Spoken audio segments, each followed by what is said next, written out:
E aí galera, tudo bem com vocês? No vídeo de hoje a gente vai falar um pouquinho sobre o Barroco, o segundo vídeo da nossa semana literária aqui, né? Então, vamos fazer um breve resumo e logo depois a gente vai fazer algumas perguntinhas aqui, né? Então bora lá, bora começar. Como tudo começou? Com a morte de Camões e o fato de que Portugal estava sob domínio espanhol. Em 1580 tudo isso. E como que chegou aqui no Brasil? Através de Bento Teixeira, por a única obra que ele criou. Então meio que ele inaugurou essa fase barroca aqui pra gente, né? Pela obra Prosopopeia do Bento Teixeira. Ah, Ariel, mas o que é o barroco em si? Como que eu classifico o barroco? O barroco ele foi o período da indecisão. Eram dúvidas, dilemas que acabavam gerando angústias. Dúvidas que não tinham uma resposta certa, uma resposta exata. Por exemplo, o que eu faço aqui? Por que eu tô nesse mundo? O que vem depois da morte? São perguntas que não têm uma resposta corretamente, perguntas existenciais, que sem essa resposta gerava uma grande angústia para as pessoas. Então vamos lá, características. Culto ao contraste, né? O barroco é o contraste em si, o contraste e o rebuscamento, né? Mas como que eu defino esse contraste? Antítese e paradoxo. Como que eu diferencio um do outro, né? Porque os dois são quase iguais, vamos pôr assim, né? A antítese são palavras que naturalmente se opõem. Por exemplo, o amor e o ódio são palavras que, de origem, elas se opõem. São antônimos, né? Então aqui, ó, e numa oração, como é que ficaria? Numa frase, né? O amor e o ódio andam lado a lado. Lembrando que pode ter a frase, mas tem que ter as duas palavrinhas ali que naturalmente se opõem. E o paradoxo? Como que eu classifico o paradoxo? Ela é uma oposição entre as ideias. Lembra naquela frase lá de Camões que ele fala assim? É ferida que dói e não se sente. Como que uma ferida pode doer e a gente não pode sentir, né? Então, como que a gente percebe o paradoxo? Pela perguntinha, ó. Como que pode ser algo assim? Como que isso faz sentido? Isso faz sentido? Que a gente tá fazendo até uma revisãozinha das figuras de linguagem, né? Vamos lá. Rebuscamento formal. Excessos, exageros. O barroco, o foco é o exagero. Naquelas catedrais, naquelas igrejas, quando a gente entra, igrejas barrocas, quando a gente entra, a gente vê todas aquelas imagens que dá até uma dor de cabeça, que é até chega até uma poluição visual. Outro jeito também mais didático. Pensa numa pessoa que é exagerada. Ela coloca meia, como se não bastasse colocar meia, ela coloca um salto alto. Como se não bastasse pôr o salto alto, ela coloca um glitter ali no salto alto. Ela coloca luva, ela coloca anel, coloca pulseira, coloca relógio. Ela coloca uma tiara, coloca presilha no cabelo, coloca um gorro e ainda, como se não bastasse, coloca aquela touca que vem junto com o moletom, sabe? É mais ou menos assim. Colocou o moletom, colocou um colete por cima, colocou uns outros trequinhos no colete. Esse é o exagero mesmo, aquele rebuscamento, aquela coisa carregada. Então vamos lá, figura de linguagem, metáfora. A metáfora, como que eu classifico uma metáfora? Ela é meio que uma comparação, porém sem a palavra como. A palavra como tá oculta ali. Você é luz, é raio, é estrela e luar. É como se eu falasse assim, ó, você é como a luz, é como um raio, como uma estrela e como um luar. Você é de fato a luz? É um raio, estrela e luar? Não, não é. Essa é a metáfora. A gente meio que coloca ali um modo para deixar bonito, para deixar elegante, comparando. A alegoria. A alegoria, ela é meio que um uso retórico que transmite um sentido além daquele literal dele, que a gente acha geralmente através de uma interpretação. Como assim? A alegoria da caverna, lembra? Que ele queria dizer que além daquela sombra tinha algo maior. Então, através dessa alegoria, através dessa história que ele passou, ele queria mostrar que tinha algo maior também no nosso pensamento, que a gente tinha que buscar atrás. As fábulas também são um exemplo, que são aqueles animais falantes que trazem uma lição de moral, lembra? Que jogam ali a história pra gente interpretar, pra gente trazer pra vida, mas como se não bastasse, pra ele ter certeza mesmo que a gente entendeu, ainda joga a lição de moral. O que é hipérbole? É o exagero, chorou rios de lágrimas. Ele realmente chorou rios de lágrimas? Não, não chorou. O menino se matou de tanto estudar. Ele realmente se matou de tanto estudar? Não, ele estudou bastante. Hipérbato. O que é o hipérbato? É quando a gente faz a troca da ordem direta dos termos. Que arrumando, colocando certinho na sintaxe, ficaria assim, ó, vou mostrar. As margens plácidas do Ipiranga... As margens plácidas do Ipiranga ouviram o brado retumbante de um povo heróico. Então, ele meio que troca todas as ordens ali. Que tem no nosso hino, né? Ó, que coisa. Anadiplose, quando ele joga lá no último verso, lá no primeiro verso, ele joga uma palavra, a última palavra que tiver. E essa última palavra que tiver, lá no próximo verso ele começa com ela, então ele troca. O que é o quiasmo? O quiasmo é quando pega o primeiro e joga pro último, pega o último e joga o primeiro, né? Um macete para entender melhor. Os últimos serão os primeiros e os primeiros serão os últimos. É a regra do quiasmo, né? Ó, voava e zumbia, zumbi e voava. Eles sempre vão estar em duplas ali na questão da linha, né? Aqui, ó. Vinhas fatigada e triste. Triste, fatigado eu vinha. É sempre uma duplinha ali de versos. Gradação. Tem 3 tipos de gradação, mas o que é uma gradação em si? É uma enumeração que a gente detecta através de vírgulas, através da pontuaçãozinha ali. Aquelas palavras que mostram uma enumeração. Então vamos lá. Ascendente, aquela que cresce, né? Em menos de um ano passou do estagiário, ó, baixo, a funcionário, já subiu um pouco. A chefe, já subiu. E a tirana, subiu mais, né? A minha prima sempre se achou bonita, linda, deslumbrante. Ó como vai crescendo ali os adjetivos. Sempre se achou a mulher mais vistosa do mundo. De passo, passou ao trote e do trote ao galope. Agora a gradação descendente, aquela que cai. Ela berrou, gritou, falou, sussurrou, murmurou. Foi decaindo, tá vendo? Ela berrou, uma coisa grande, gritou, um pouco mais baixo, falou, menos, sussurrou, menor ainda, murmurou, mais baixo. Agora só falta ela parar de falar, né? Que é o caso ali, ó. Já não havia mais nada que pudesse fazer. A famosa atriz já foi milionária, rica, classe média e até remediada. Então, aqui, ó, ele decaiu. De milionária foi para rica. De rica, classe média. De classe média remediada. Aqui, ó. Quem diria que acabaria sua vida na miséria? Depois da tempestade dos relâmpagos e trovões, a chuva continuou caindo durante dias, até se transformar num suave chuvisco. Vai caindo, vai decaindo. E na literatura, como é que fica essa gradação? Vamos ver. Vamos começar por Machadão aqui, que Machadão é top. Vamos lá. Mais 10, mais 100, mais 1000, mais 1 bilhão. Uns cingidos de luz, outros ensanguentados. Ah lá, ele foi crescendo, depois ver que ele foi crescendo. Mais 10, mais 100, mais 1000, mais 1 milhão. Aqui, Monteirão. Eu era pobre, era subalterno, era nada. Olha só que decaída que ele deu. O trigo nasceu. Cresceu, espigou, amadureceu, colheu-se. Ah, o Padre Antônio Vieira. Ó, a numeração. E crescente, tá vendo? Nasceu, cresceu, espigou, amadureceu, colheu. Aqui, além, mais longe por onde eu movo o passo. Ó, a enumeração também através das reticências, tá vendo? Agora vamos falar um pouquinho das características do barroco. Bora lá. Trocadilhos, sons e sentidos. Então era uma coisa também sonora, algo sonoro, que quando a gente for ler o poema, a poesia, a gente vai ver também presenças de sons ali, né? O virtualismo, o preciosismo vocabular, naquela poesia, naquele poema, é um vocabulário bonito de ler, é um vocabulário elegante, precioso. Processo de disseminação e recolha.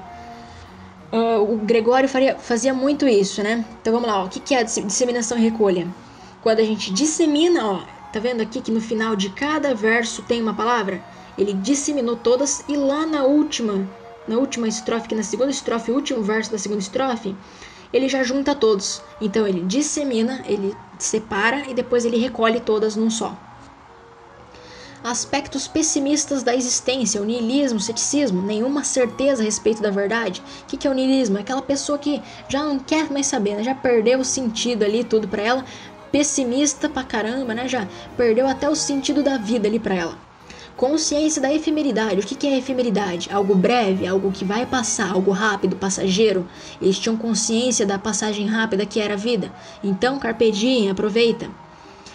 Duas tendências de linguagem. Cultismo, que era como se dizia, que se focava, prezava ali a beleza, a forma, e o conceptismo. O que se diz, né? O raciocínio, o pensamento, as ideias, o jogo de ideias ali. Então vamos lá, ó. O Barroco, ele foi uma retomada das ideias da Idade Média. Do feudalismo também ali presente, o teocentrismo, lembra aquela época lá da história que de Lutero, que Lutero criou as 95 teses porque ele estava indignado já com as coisas que a Igreja Católica fazia, que era a venda de indulgências. O que é a venda de indulgências? Vamos retomar na história. Venda de indulgências é quando o padre da Igreja Católica de antigamente chegava pro fiel e falava assim: ó, você me paga isso de dízimo que eu te concedo um perdão e um pedaço no céu. Olha só, a questão da adoração de imagens. Lutero criticava isso, criou a Igreja Luterana que não tem imagens. Onde já se viu um cristão adorar imagem? Não pode adorar imagem. O período da Contra-Reforma, que eles tinham valores religiosos, foco ali, rigorosos, né? No Brasil, com a Bahia lá, a primeira capital, foi no ciclo da cana aqui no Brasil, o primeiro grande ciclo, durante a época das invasões holandesas. Aqui, a partir desse tópico, é tudo. Cria dúvida de tudo. De conflito de corpo e alma, do fluir do tempo, da angústia existencial, preocupação. Aqui é tudo, tá? Então vamos lá. Ele cria dúvidas. Qual corrente seguir? Conservadora ou inovadora? Ele cria dúvida a respeito um conflito entre o corpo e a alma, uma dicotomia. O que é uma dicotomia? É quando a gente pega um inteiro e divide em dois extremos, no qual esses dois extremos é 8 ou 80. Você não pode ficar em cima do muro. Você escolhe um ou outro. Por exemplo, bem e mal. Ou você é do bem ou você é do mal. Você não pode ficar em cima do muro. E paradoxos. O fluir do tempo. O que o tempo significava? O que era aquele passar naquele paralelo? O que ele fazia por ali? Tensão e angústia existencial. O que acontecia? Voltaram as perguntas, porém agora com uma carga mística religiosa. Como assim, Ariel, com uma carga mística religiosa? Voltaram os questionamentos, as dúvidas sobre tudo, porém agora com aquela carga religiosa. Por exemplo, o que vem depois da morte? Será que a gente vai realmente para o céu ou para o inferno? Ou será que vai ficar morto para sempre? Né? Então era esse questionamento. Correntes e conceitos. Aqui a gente vai falar melhor sobre esses dois, né? O cultismo ou o gongorismo, que é o jogo de palavras, que é como se diz aquilo, através de texto rebuscado, detalhado, complexo, e o conceptismo, quevedismo, que é o que se fala, o que se diz, o que se prega, o jogo de ideias, pensamento, conotação, dificuldade na interpretação, aquela formalidade, ideia diferente. Vamos falar um pouquinho do Gregório de Matos Guerra. O Gregório de Matos Guerra, ele recebeu uma alcunha de Boca do Inferno, ou Boca de Brasa. Por quê? Porque ele criticava, ele falava tudo que ele queria, ele não tinha papas na língua, ele falava mesmo e não estava nem aí, ele criticava tudo, criticava o escravo, criticava o clero, a burguesia, criticava a igreja, criticava até Deus. Ele foi um advogado, ele nasceu na Bahia, em Salvador, mas aí ele teve um tempo que ele foi para em Portugal, Coimbra, para estudar leis, né? E voltou estudado para cá. Ele foi um homem de elite colonial, ele foi filho de um senhor de engenho. E ele pegou aqui no Brasil o período do Brasil colônia, né? Que era a falta, e criticava isso também, né? A falta de um método orgânico na literatura. O que é esse método orgânico na literatura? É o autor que escreve a obra para um leitor ler. Então vamos lá, ele teve vários períodos, várias partes assim das obras dele. Vamos começar pela lírico-amorosa, que tem um tom de enaltecer, homenagear, elogiar, né? Então bora lá, eu escolhi essa aqui, ó, Dona Ângela. Anjo no nome, angélica na cara, isso é ser flor e anjo juntamente, ser angélica flor e anjo florente, em quem se não em vós se uniformara? Aí aqui embaixo tá o poeminha, a poesia completa, né? Mas vamos ficar só com esse trechinho aqui, porque esse daqui a gente já nota muita coisa. Vamos lá. Primeiramente, o elogio, né, a dona Ângela, o enaltecimento, compara Angélica, eleva com o anjo, Angélica, ela é algo angelical. Ele faz menos crítica, lembra que eu falei que ele é um grande crítico? Então aqui ele faz menos crítica e enaltece mais, né? Ele se dirige como uma forma mais elevada, um tom de salão. Religiosa, bora lá. Aqui ele já começa, né? Já começa a alfinetar. Vamos lá. A Jesus Cristo, nosso Senhor, estando poeta para morrer. Pequei, Senhor, mas não porque hei pecado, da vossa alta clemência me despido. Porque quanto mais tenho delinquido, vos tenho a perdoar mais empenhado. O que ele quer dizer com isso? Primeiramente, ele fala assim, que ele é um ser humano e que ele pecou, ele errou. Porém, ele aproveitou. E desse proveito, bom proveito que ele fez, ele aproveitou até demais, mas aproveitou tão bem, né? Repetindo várias vezes, que no amanhecer do dia seguinte, ele se sentiu culpado. E aí o que ele fez? Ele fez um discurso engenhoso, como assim, bem elaborado. Uma coisa tão bem elaborada que podia convencer a todos. Podia convencer eu, podia convencer você, ele mesmo, podia convencer até a Deus do quê? De que ele tinha errado e queria ser perdoado. Ele queria meio que era meio que se ele falasse assim, pô Deus, obrigado, valeu, quanto mais eu erro, mais você me protege, ó, ironia, né? Então o que acontece é que ele continua errando para ser mais vezes perdoado. E ele não para, ele vai errar e continua errando. Aí no dia seguinte ele cria o discurso engenhoso para convencer, ó que pilantra. Agora satírica. Aqui ele critica, aqui ele alfineta mesmo, aqui ele ironiza, rebaixa, humilha até, né? Ele critica tudo, ele critica o escravo, o comerciante, o padre, o governador, a coroa portuguesa e até a Deus, né? Que eu tinha falado. Ele usa, sim, palavras de baixo calão, que nem a gente pode perceber ali, né? Mas aqui a gente já dá uma liberada, né? Porque aí é a licença poética pro meninão, né? O meninão tem que mostrar as artes dele. Então bora lá, ó. Que falta nesta cidade? Verdade. Que mais por tua desonra? Honra. Falta mais que se lhe ponha? Vergonha. O demo a viver se exponha, por mais que a fama exalta, numa cidade onde falta verdade, honra e vergonha. O que ele quer dizer aqui? Lembra que eu falei que ele foi para Portugal estudar leis e voltou para cá estudado? Então, ele chegou aqui, ele amava a Bahia de coração antes dele ir. Ele ele achava encantadora a Bahia, amava, achava incrível aquela Bahia dele. Porém voltou estudado, letrado, conhecedor. E quando ele chegou aqui, ele viu no que realmente ele estava elogiando, né? Que não era algo que merecia elogios. E ele explica nesse trechinho aqui pra gente, né? Tanto que aqui tem até o processo de disseminação e recolha que eu tinha falado, né? Que o Gregório faz isso, ó. Ele joga ali verdade, honra e vergonha, dissemina em em versos diferentes, e só no último ele recolhe todos, ó, as mesmas palavras ele recolhe.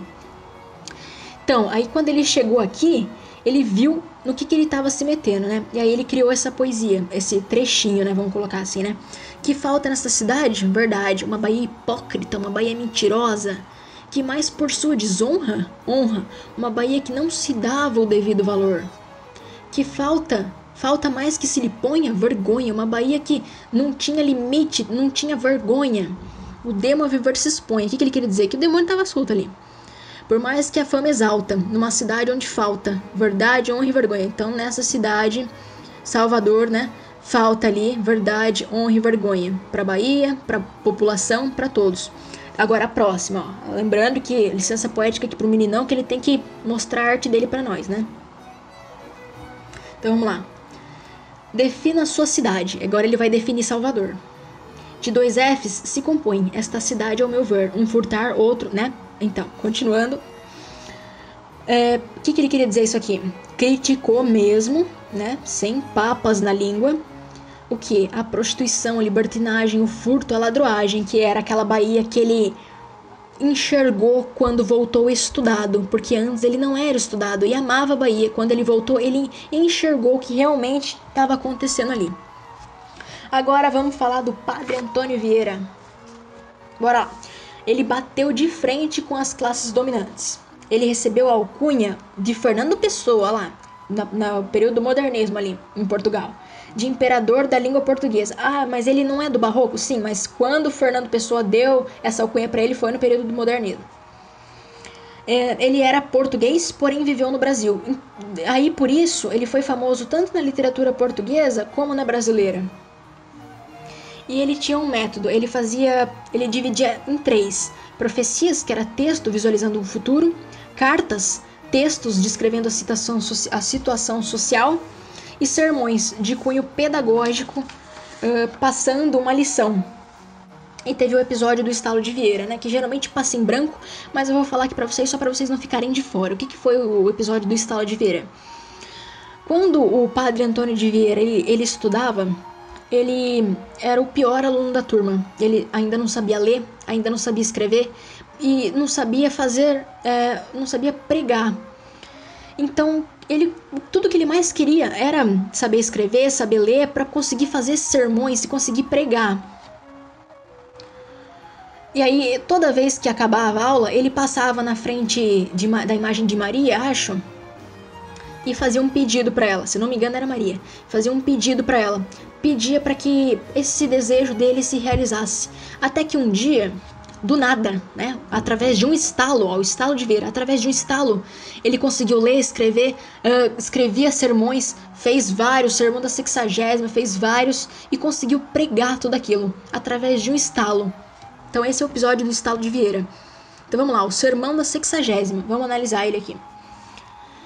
Primeiramente, né, é que ele faz uma crítica para a religião, para os pregadores da época.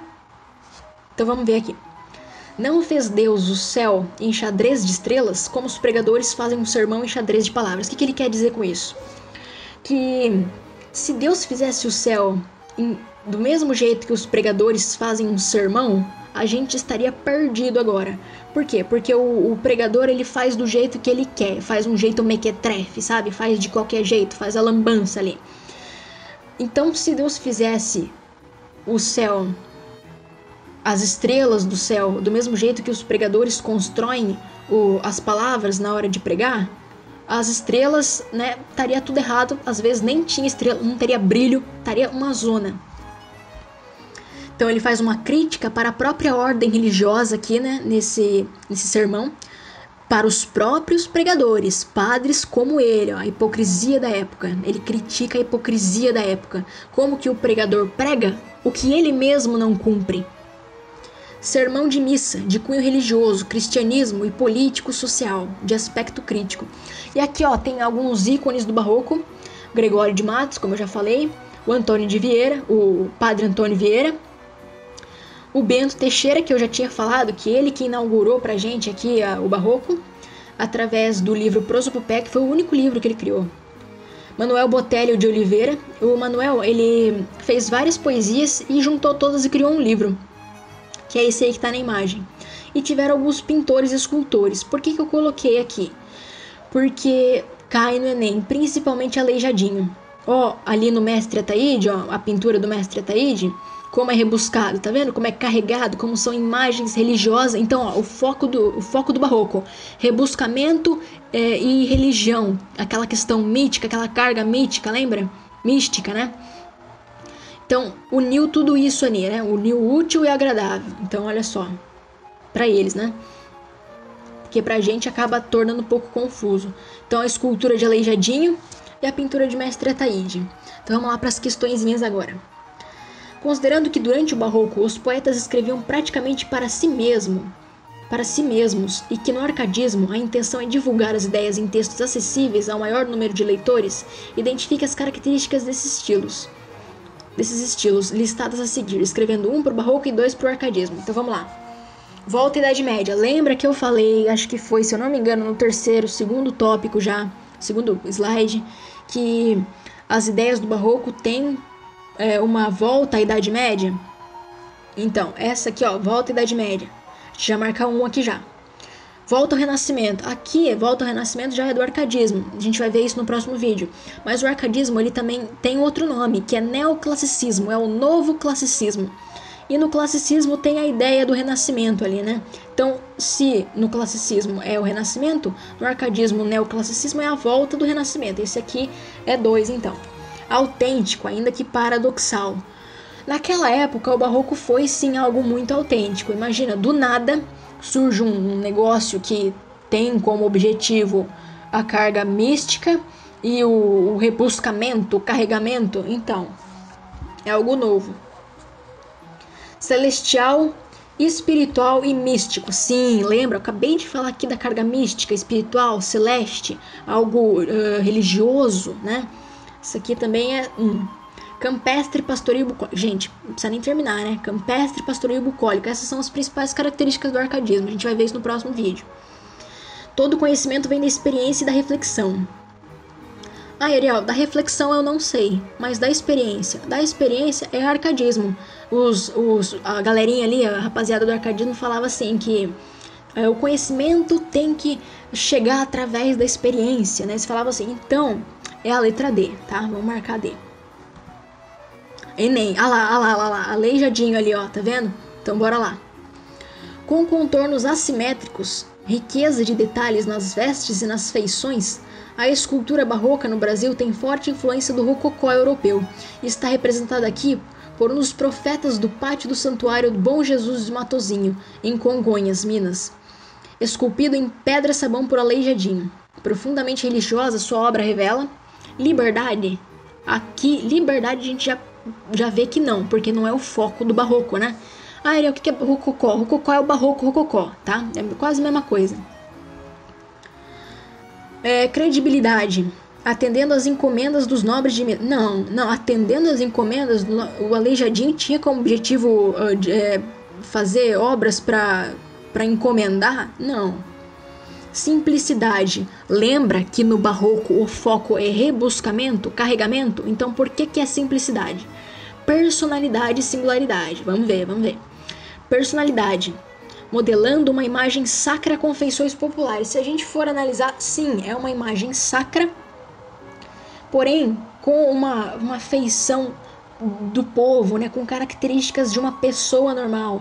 É uma imagem, vamos colocar assim, religiosa, porém com traços populares. Então essa aqui pode ser, vamos ver a outra. Singularidade. Esculpindo personalidades do reinado das obras divinas. Aqui não é o foco, né? Se fosse o foco personalidades do reinado das obras divinas, ele teria feito que nem o Ataíde aqui, ó. Ele teria feito já Maria ali, né? Os anjinhos ali. Mas não foi isso não, ó. Tá vendo que são... Aqui, ó. E também a questão aqui, né, na pintura do mestre Ataíde, ó. Dá pra ver que eles estão no céu, porque tem umas nuvens. Dá pra ver que tá saindo um brilho da cabeça, né? Deles ali. Porque são seres, né, divinos. E esse daqui não, esse daqui tá bem popular. Então é a letra D. A instabilidade das coisas do mundo. Vamos lá. Nasce o sol e não dura mais que um dia. Depois da luz se segue a noite escura. Em tristes sombras morre a formosura. Em contínuas tristezas a alegria. Dá pra ver aqui que ele tem um tom mais desiludido, né? Continuar. Porém se acaba o sol. Por que nascia? Se formosa é a luz, por que não dura? Como a beleza assim se transfigura, como o gosto da pena assim se fia, mas no sol e na luz falte a firmeza, na formosura não se dê constância, e na alegria sinta-se tristeza. Começa o mundo enfim pela ignorância, e tem qualquer dos bens por natureza a firmeza somente da inconstância. Dá pra ver aqui que ele tem um toque, né? um pé assim na desilusão. Naquela parte lírica amorosa que eu tinha comentado, que ele enaltece mais do que critica, né? Ó, ele enaltece principalmente nessa parte aqui, ó. Cadê? Aqui, ó. Se formosa a lua é, por que não dura? Aqui, ó. Em tristes sombras morre a formosura. Dá pra ver que tem algo a mais aqui do que uma crítica, né? Ou melhor, não tem crítica aqui, né? Então vamos lá. Sobre o tema central do soneto acima, é correto dizer: o eu lírico aborda a superficialidade sobre as aparências? Não, né, gente? Não é superficial as aparências, não. Na verdade, não tem nada a ver aqui com o texto, né? Com o foco do texto. Há uma visão dicotômica. O que é dicotomia mesmo? Quando pega um inteiro e divide em dois extremos. Olha lá, grandeza divina e a pequenez do homem. É o foco. Não tem nada a ver. Grandeza divina, não tem nada a ver. a preocupação com a efemeridade da vida, com o fato de que a vida é breve, tem alguma coisa a ver? Não, não tem nada a ver, ó. Ele tá mais enaltecendo aqui, mais mostrando o quanto ele tá desiludido do que mostrando o carpe diem ali, né? Oh, vamos aproveitar porque a vida é breve, pá. O eu lírico expõe sobre o sofrimento amoroso em função do sentimento de culpa. Lembra que eu falei lá da desilusão, que ele tá aqui? Dá pra ver aqui uma desilusão, ó. Porém, se acaba o sol, por que nasce, né? Por que o sol, se uma hora aqui do dia ele vai acabar, por que então que ele nasce? Se a lua é tão bonita, por que ela não dura a vida do tempo inteiro? Aqui, ó, como a beleza assim se transfigura, como o gosto da pena assim se fia, aqui principalmente, ó. Em tristes sombras morre a formosura. Em contínuas tristezas morre também a alegria. Olha só, tá desiludido? Então, essa aqui a gente já marca aqui, já faz uma setinha aqui, porque pode ser que seja. Vamos ver. O eu lírico expõe a dualidade. Ah, essa aqui eu já li, né, gente? Não li não. Pera aí, então vamos lá. O eu lírico expõe a dualidade dos sentimentos do homem barroco. A dualidade dos sentimentos, ele pode até ser, o eu lírico expõe os sentimentos do homem barroco, mas essa dualidade aí fica meio pesado. Marca D então, que é a D.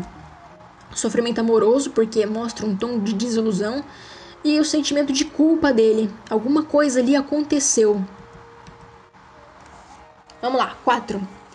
Em tristes sombras morre a formosura, em contínuas tristezas a alegria. Ah lá, é o mesmo aqui, né, desse daqui. Então vamos lá, nos versos citados acima, Gregório de Matos empregou uma figura de linguagem que consiste em aproximar termos de significados opostos. Aqui ele já entregou pra gente o que é, né, vamos combinar. Como tristezas e alegria, já entregou total pra gente. E não, e o pior é que nessa aqui ele não colocou nem paradoxo, por exemplo, e paradoxo, pra confundir, né? Ele meteu ali antítese e pronto, acabou.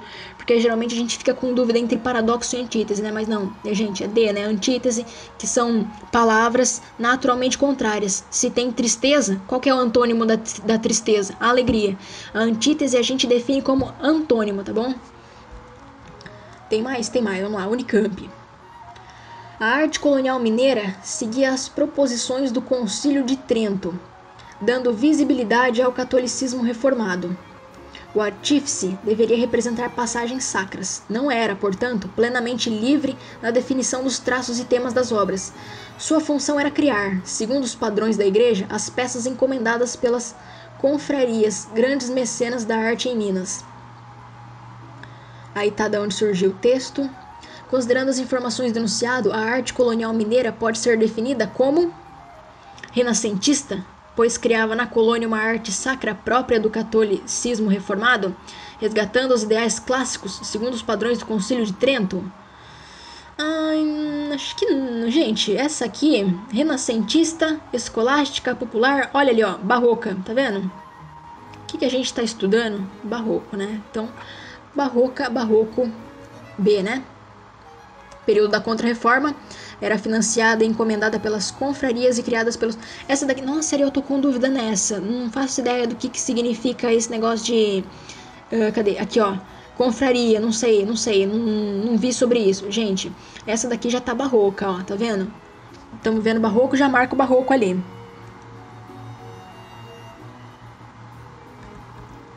Esqueci de falar também que essa daqui, ó, do Enem... Esqueci de explicar melhor essa daqui do Enem. Por que é a D? Porque no barroco, quando as esculturas barrocas chegaram até o Brasil, elas tiveram influências do rococó europeu. E as obras sacras de Aleijadinho distinguem das demais pelo fato de que são particulares as características deles, né? Então, ó, personalidades, são pessoais de Aleijadinho. São típicas do Aleijadinho, essas características. E são inspiradas também na questão do povo. Então, como que eu defino a arte de Aleijadinho? A escultura de Aleijadinho? Ela é diferente, ela é típica de Aleijadinho. Então aqui, ó, personalidade, tá vendo? E aí ela mostra feições populares, tá? Elas são sacras, porém mostram feições populares. Então foi esse o vídeo. Eu espero que vocês tenham gostado. Deixem um like, compartilhem. Se inscrevam no canal que ajuda demais. E bora seguir aqui, porque o próximo vídeo é arcadismo, hashtag rumo ao Enem, né? Bora lá!